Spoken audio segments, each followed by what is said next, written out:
we have here for, what's the derivative of x to the 6th?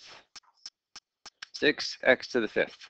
Bring the power down, copy the x, subtract 1. This is going to be one of our most important rules the whole semester, so let's make sure we're solid on it as of today. Derivative of x to the negative 4 to the negative 5. Make sure we go the right way. It's really easy to say, oh, okay, 4 subtract 1 makes 3, but we got to go subtract 1. So be careful when you have negative powers. And then finally, sometimes what you have to do before you do any calculus is some rewriting. And the idea here is to write this as x to the 1/2. And I'd encourage you to continue using good notation or start using good notation and write the derivative symbol in there. If you haven't done any calculus yet, then you still have to take a derivative. And that's a compact way to say, I haven't done the calculus. I still need to take my derivative. And then bring the power down, copy the x. What's the new power? Negative 1/2. Any questions on the power rule? Becky? So, well, maybe this is later, but can you use the power rule with something with multiple terms, like say root x squared plus 5. And then something like that? I guess I just want to know what happens when it's not quite as simple as x. Right, so that's a great question. What happens when it's not quite as simple as x to a power? Because, okay, it's great, there's lots of things that look like that, but there are many more things that don't. We're going to get to this idea of extending the power rule and extending all of our derivative rules when we get a few days down the road to something called the chain rule, which is right there.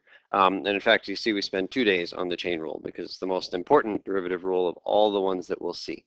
So what's going to happen basically for, like the next few weeks is we'll give you like some basic derivative rule. Here's how you deal with x to a power. And then we're going to incorporate this chain rule, which allows you to generalize, okay, what if it's not just x? So it's a great question, and it's coming in a few days. Okay, so one thing I want to point out here, this thing, if you rewrite it maybe in more familiar looking terms, we buy that it could be a radical x on the bottom, negative 1/2. So it's downstairs. And so this derivative rule here, that the derivative of square root of x is equal to 1 over 2 root x, I would encourage you to just memorize that as a special. I mean, like it comes up so often that to me it has been worth memorizing. So I don't do the power rule. I don't deal with the halves at all when I see square root of x. So if you're able to just add that to your list of stuff to know, that would be good. So in terms of this power rule, there is a proof, I think, in the text. I'm not sure. If you want to see me outside of class, I'd be happy to show you why that is true. But for right now, just take my word for it. Let's move on to number 6. It says for any constant c, we're going to find the derivative of c over x. Okay, so let's see if we can do that. In this case, what do we have here? Let's see. So x is on the bottom. So how do I write an x that's on the bottom? How do I bring it upstairs? Is a negative 1?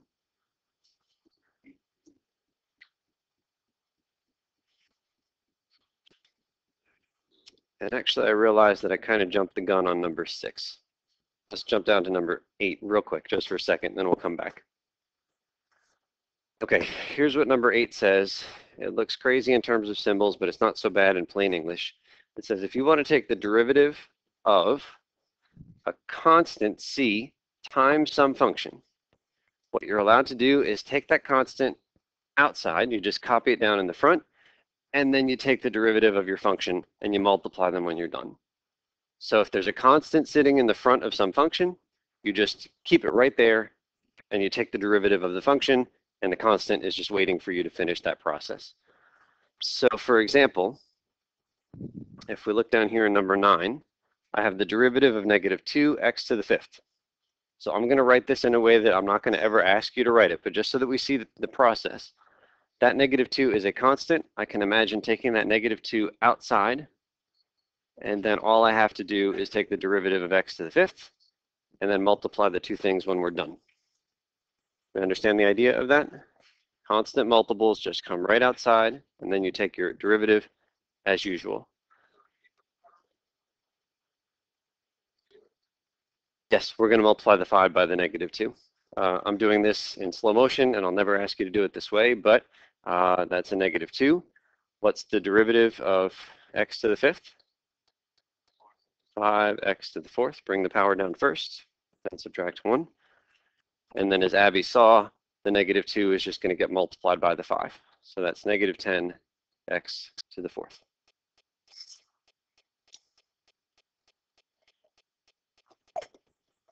And as I said, I'm never going to ask you to do that. Really what's going to happen with a little bit of practice, you guys will get lots of practice with this rule in the coming weeks, is you're just going to see this -2x to the 5th and say, okay, the 5 comes down and multiplies by the -2, and it's -10. And you're just going to do that all in one shot. Questions on that? Okay, so then coming back up here to this one that I said I jumped the gun on, we have this in blue, c times x to the -1. If I want to find the derivative, f prime of x equals, what do you do with that c? C is a constant. Don't we just bring it right into the front and it waits for you to find the derivative of the x's? So the c is just going to stay right there in the front. And then what's the derivative of x to the -1? Well, that's our power rule. So what comes down? So -1, x to the -2. Be careful when you're in the negatives. Subtract 1 every time we have a derivative. And if I wanted to write that as a fraction, what's upstairs and what's downstairs? C is upstairs. X squared downstairs. One more symbol. Negative.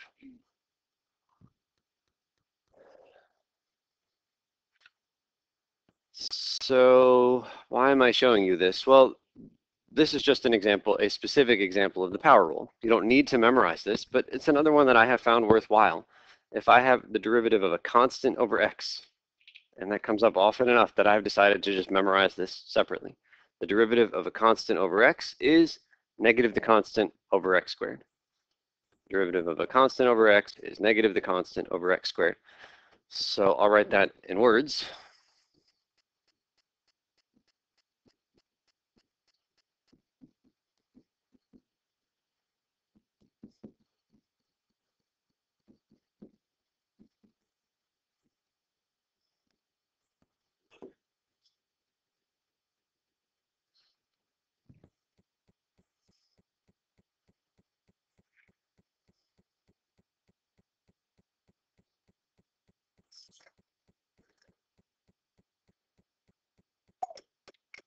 And you don't need to memorize that one. You're welcome to just do the power rule every time you see a constant over x.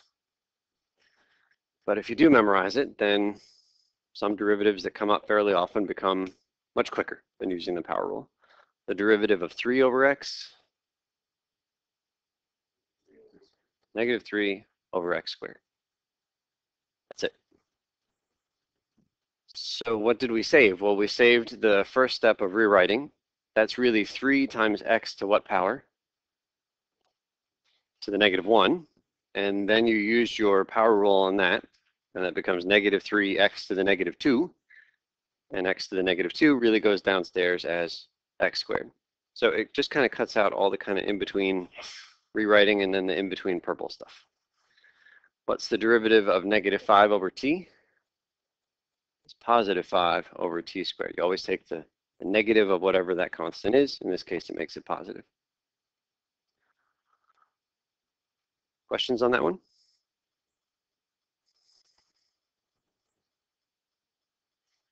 Okay. Next one we're going to look at is this one right here.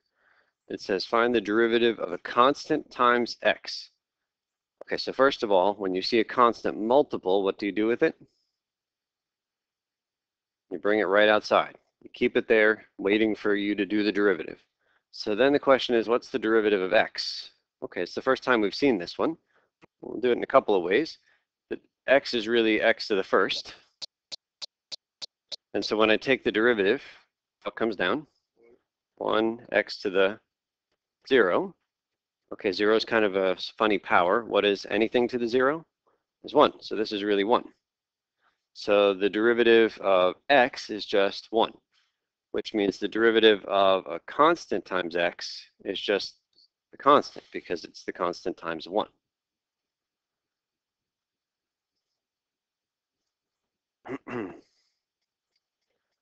So right down here it says find the derivative of negative 24 times x. What is it? It's negative 24.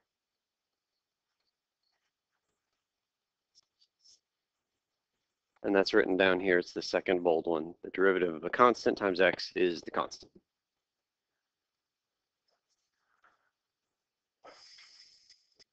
Any questions so far?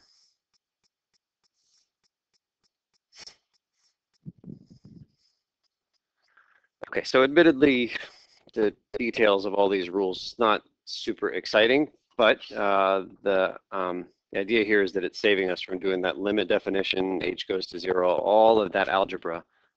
We're getting to avoid all that by learning some of these nice shortcuts. Okay, number 10, again, they look really bad in symbols. They're just the sum and difference rules, and all they say in plain English is that when you have to find the derivative of the sum of two things, you get to find the derivative of the first thing separate from the derivative of the second thing, and then you add them at the end. And that's all it says. It says do the natural thing when you have to find derivatives of sums of things or differences of things. It's written out here in symbols. I'll kind of try to say it. The derivative of the sum of two functions is the derivative of the first function plus derivative of the second function. And the same thing is true for subtracting two functions.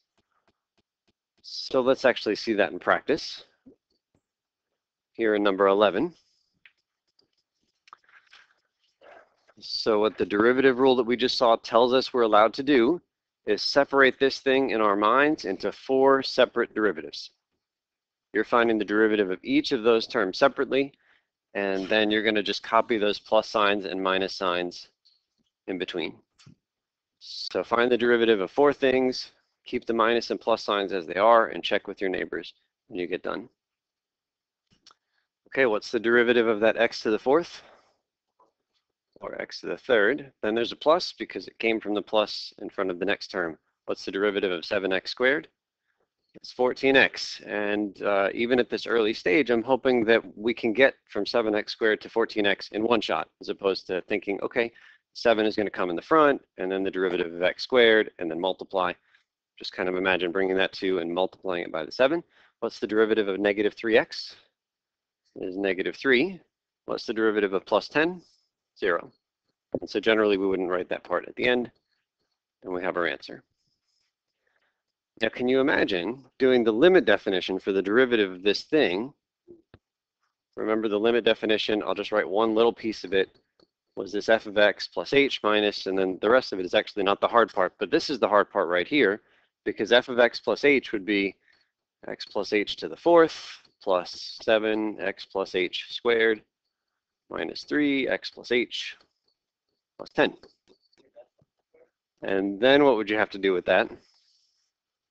Have to expand it all out. Everything without an h would cancel, miraculously. Then you'd be able to factor an h out of the front, cancel that with the h in the bottom, send h to 0, and what would you get? 4x cubed plus 14x minus 3. How did it go? Yeah. So that's the shortcut that we've gotten by learning just a few of these derivative rules.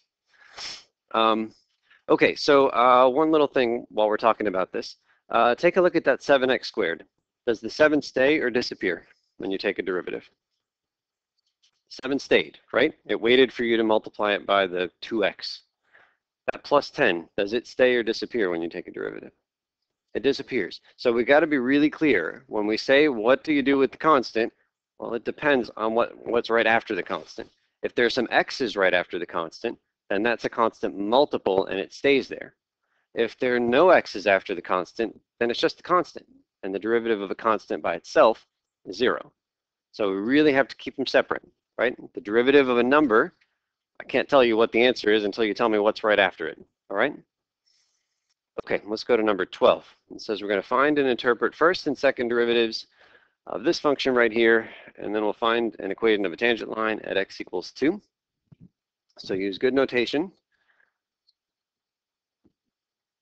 And let's find the first and second derivatives.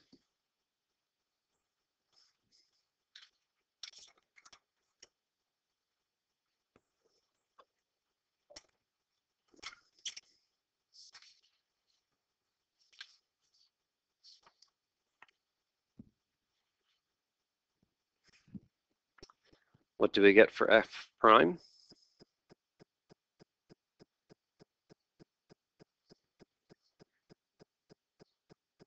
Everybody okay with that +1 at the end? The derivative of just x is just the number in front of the x, which is 1. And now second derivative, what's the second derivative of this thing?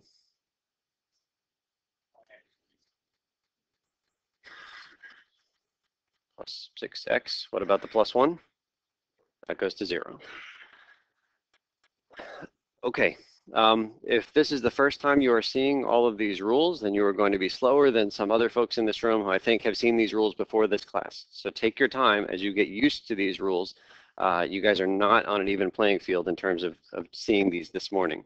But with practice, these derivatives happen very, very quickly. Okay, so we got these two derivatives, so what are we supposed to do with it? Well, it says interpret, and all right, I'm going to be honest. I wrote this months ago. I don't quite know what I was getting at, but I'll say one thing. What kind of a number is x to the fourth, no matter what x is? That's a positive number all the time. How about x squared? Also positive. What can you tell me about that whole first derivative when I add them all together? It is definitely positive. Agree? No matter what x you plug in, you're going to get something positive. Now, if the first derivative of a function is positive, does that have to do with increasing, decreasing, or concavity? It has to do with increasing, decreasing. What is this function always doing? It is increasing. What we have just figured out without doing a whole lot of work is that this function is always increasing.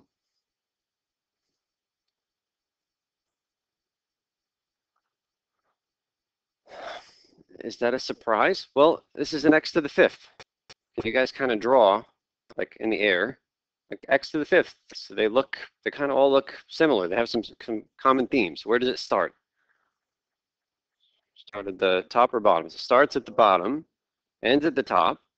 And how many like mountains and valleys do we think we're going to have for an x to the fifth? Probably going to have 4. So we're looking for something like starting at the bottom, it's 1, 2, 3, 4, and then ending at the top. Does this one look like the green thing? No, because we have just figured out, without a lot of effort, that this one is increasing all the time. So somehow we lose all of our mountains and valleys. It's got to be something like that. It cannot start going down. We've decided this is always increasing. Okay, so that's good. And hopefully this doesn't take us too far afield, but the second derivative tells us about what in terms of the graph? Concavity. And we know if the second derivative is positive, then we are concave up. And if the second derivative is negative, concave down. So what do you think is happening when we join these two kinds of pieces where it goes from concave up to concave down? What's true about the second derivative at that spot? Probably 0, right? Positives to negatives, the one number that's not either is 0. So if I try to figure out where this function is equal to 0, then I've got a good shot at finding a place where I change my concavity. Something interesting happens at the graph. Now, I promise you, we will have plenty of experience with doing this kind of thing. And again, when I wrote this, I don't think I intended for us to go too far with this, but this equation isn't too hard to solve. What can I factor out of both? Let's factor out the x. Could even factor a number out too, can't we? Take out a 2. Okay, so let's factor out the 2x. And what's left? 10x squared plus 6 plus 3. Okay, what value of x makes the first part equal to 0? So x equals 0 works. What value of x makes 10x squared plus 3 equal to 0?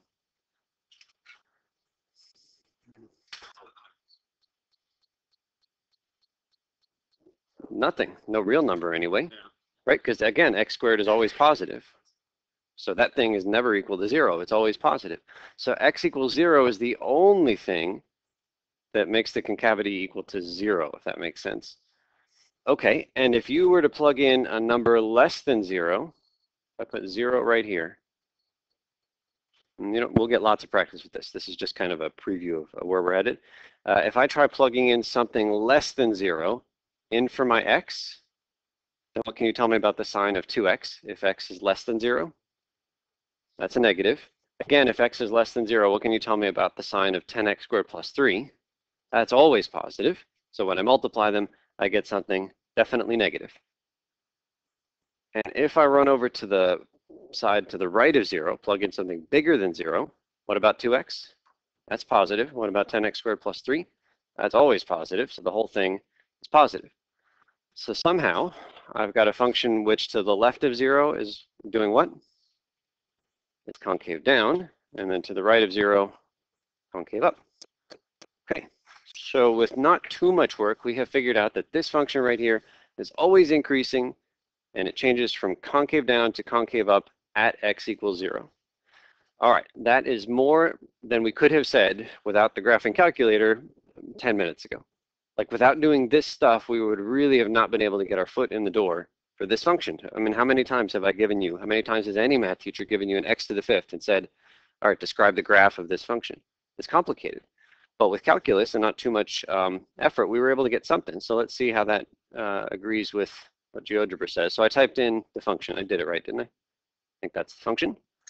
We're looking for it to be increasing all the time, and it's supposed to change concavity at x equals 0. How's it look? To the left of 0, it's concave what? Down. To the right of 0, concave up. What is it? Always increasing. It does, and that's kind of a surprise because it's an x to the 5th, and they usually have 4, hills and valleys. And what I can say actually is that, so if I had said, hey, I'm graphing an x to the 5th function, and it's this, most likely you would have said, okay, I don't see the behavior I'm expecting. Let's change the window because it doesn't look like a normal x to the 5ths with 4 hills and valleys. But because we've done our analysis, we're not going to be surprised when it continues to do exactly what it's been doing the whole time. And so we can feel confident that we have found like the accurate behavior of this function without looking around for, oh, where are those hills and valleys? Okay, so let's come back here. And we're on number 13. So it says y equals x cubed minus x. And what we're going to do is find y of 2 and y prime of 2 and y double prime of 2 and y triple prime of 2. Okay, so y prime, y double prime, y triple prime. So before you find y prime of 2, you have to find y prime in general with x's in it.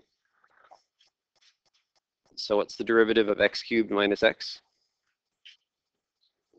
3x squared minus 1. So the derivative of a constant times x is just the constant. We've seen that several times today already. Second derivative, 6x. And what about that negative 1? 0. And then third derivative, 6. Any questions on those derivatives? If I asked you for the fourth derivative, 0. If I asked you for the 104th derivative, 0. So polynomials tend to get boring pretty quick if you do enough derivatives. Okay, so let's go ahead and find all of these numbers. So y of 2, it's kind of a funny way to write it, but just plug 2 in. What do we get? So we get 6, right? 2 cubed minus 2 is 6. Plug 2 into the derivative function. Heard 1 vote for 11. Plug 2 into the second derivative. Get 12. And then plug 2 into the third derivative. And that one's always 6.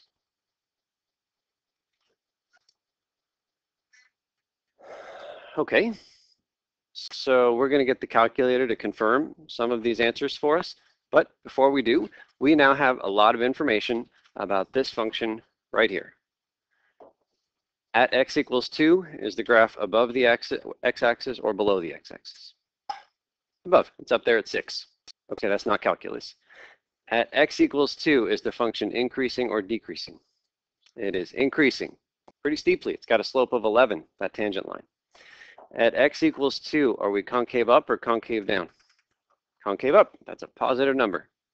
So it's increasing and it's concave up. Okay, I can tell. It's going to look like kind of like this. I don't know what's happening at x equals 1 or 3, but at x equals 2, we're getting a real good sense of the behavior of this function. And then that one, I don't know. Okay, so I'm going to zip through some of these calculator commands kind of quick, so you can try to follow along if you want, but I've actually already typed some of them in, so good luck. But if you, yeah, Garrett? If that were like a addition function or whatever,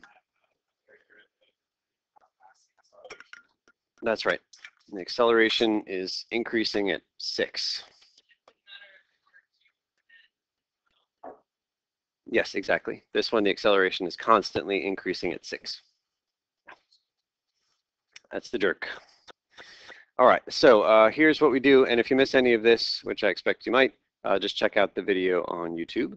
So the first thing it says to do is put the function into your, okay, this is kind of weird already. What's weird about that first thing I'm asking? It's putting it in y0, whereas normally we put it into y1. So you don't have to do it, but you'll see why I'm doing it in a second. But y0 is all the way there at the bottom. And I've already typed it in as x cubed minus x. And so then I'm going to put into y1 the first derivative. And so to find the first derivative, it's written here. It says number 8 in the math menu. So we have math, and then 8. And then the syntax looks like this. It says find the first derivative of the function, which we called y0. That's where we put the function. And it tells you how to find the y0. It's under vars, and then y vars, and then function, and then where? All the way at the bottom. So there it is. Comma. You tell it the variable is x, comma. But then instead of finding the derivative at 2 or 3 or 18, you want to find it at a generic point. And so you give it a second x. So what is y1 supposed to represent for us? It's the first derivative. Now y2 is the derivative of y1. So what is y2? The second derivative. And y3 is the derivative of y2, which makes y3 the third derivative. Now you see why I put the first one down in y0. So that these guys are naturally first derivative, second derivative, third derivative. Okay, so now with all of our functions in here, and like I said, I typed all those in earlier just to save us a little bit of time. What we can do is then ask the calculator to evaluate at each of these numbers. So I'm going to ask the calculator for bars, y bars, function y1 of 2. What did we say was the first derivative at 2? It was 11. So we're expecting the calculator to give us something pretty darn close to, but not exactly equal to 11. Calculator does not know any calculus. It's not doing derivatives. It's doing the slope of a secant line with 2 points that are nearly on top of each other. And it's not perfect, but it's pretty close. And then what I'm going to ask for is y2 of 2. What's the second derivative? We're expecting it to give us 12, so can the calculator find the second derivative? Yes. when I tried to graph all those things, it said error, illegal, mess. All right, so let's see if I can get that error up here. So the y3 is the last one I asked us to do. Bars, function, y3. What was the third derivative at 2? We're looking for 6. We get illegal nest. I don't know, it's like discrimination against birds or something.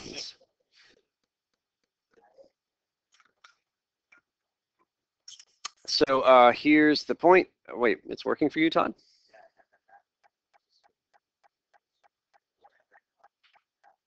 And what kind of a calculator do you have? I want it. It can graph the 2 derivatives, but then when I tried to graph the original function, that's what said error. So here's the limitation. The calculator can find the first derivative at any number. It can find the second derivative at any number. It cannot do any more than that. So asking it to find the third derivative gives you this illegal nest. Nesting is a common computer science word for putting stuff inside of other stuff. And so in this case, we tried to nest several functions inside of this nderiv command, and we went one too far when we asked for the third derivative. Okay? Yeah. Of course. All right, part C says here's a different way to find. So this is something you can follow along with. So just from scratch, if you wanted to find the first derivative, you can type this thing into the home screen. So from a cleared home screen, we're going math 8. Then we type the function in, x cubed minus x.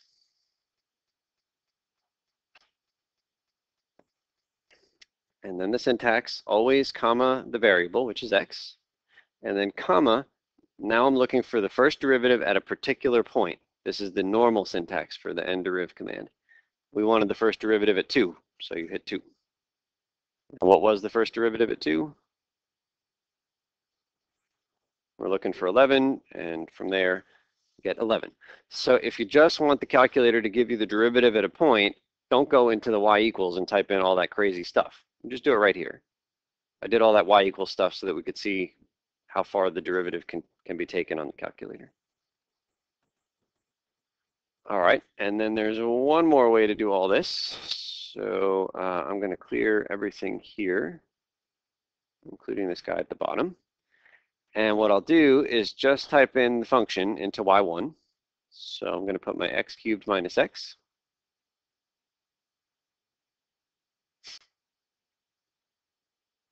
And then I'm going to look for the graph. That's not what I meant. X cubed minus x.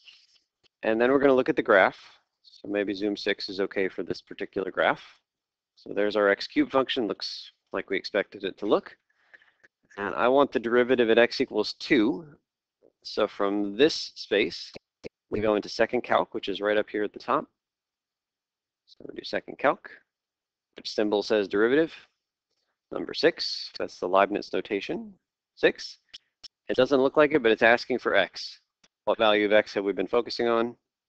2. So you just type in 2. It says, oh yeah, I was asking for x. And what's the answer? Should be 11. So we hit enter. There it is, that's the point.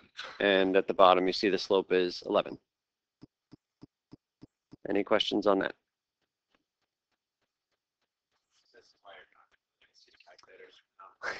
On the quizzes, probably no. On the tests, there's no way for me to just ask you to take a simple derivative at a number because you could type it in. So we'll come up with other questions to ask you. All right, so that is that. There was one thing that I think I forgot to have us do, was this part right up here, finding the equation of the tangent line. So let's grab that, and then there'll be time for you guys to practice.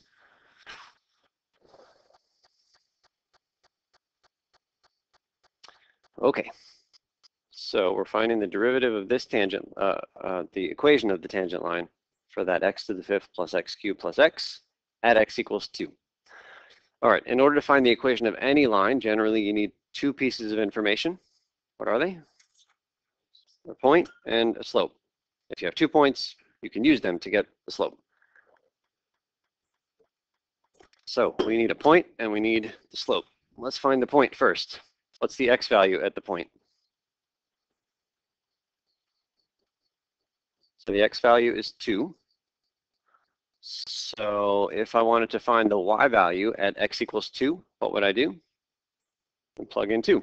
It's not calculus, just plug 2 into the original. So f of 2 equals 42. Yeah. So we plug 2 into the original. This tells me that the point is what? 242.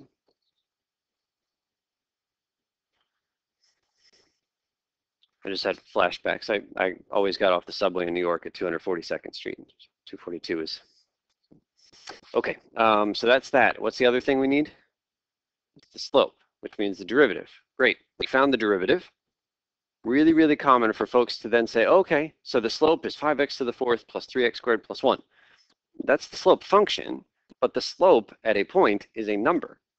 What's the x value at the point? It's 2. We need to find the slope Not generally, but at x equals 2. So we need to find f prime of 2. This is the slope number that we're looking for.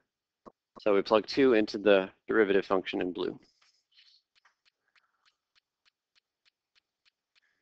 80 and 1293. Any questions so far?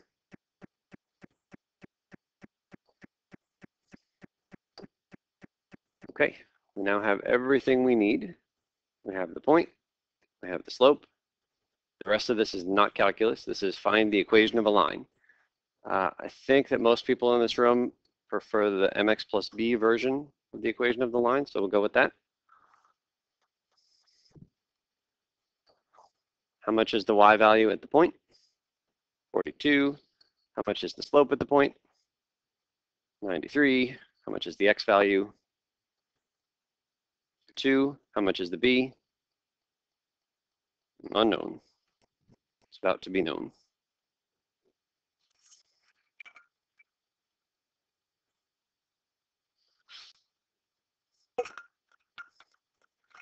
So do we get negative 144? Okay.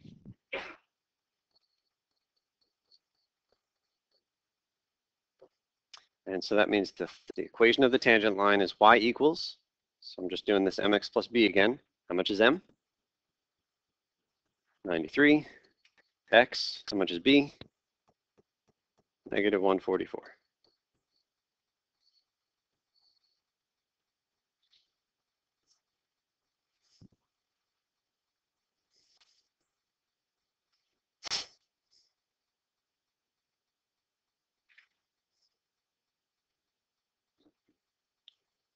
Okay, and the last thing that we'll do here is just confirm. We have a grapher down here at the bottom. I'm going to graph 93x minus 144 and see if it looks like it's tangent at x equals 2. All right, so we've got a crazy window here. Let's bring it back something more reasonable.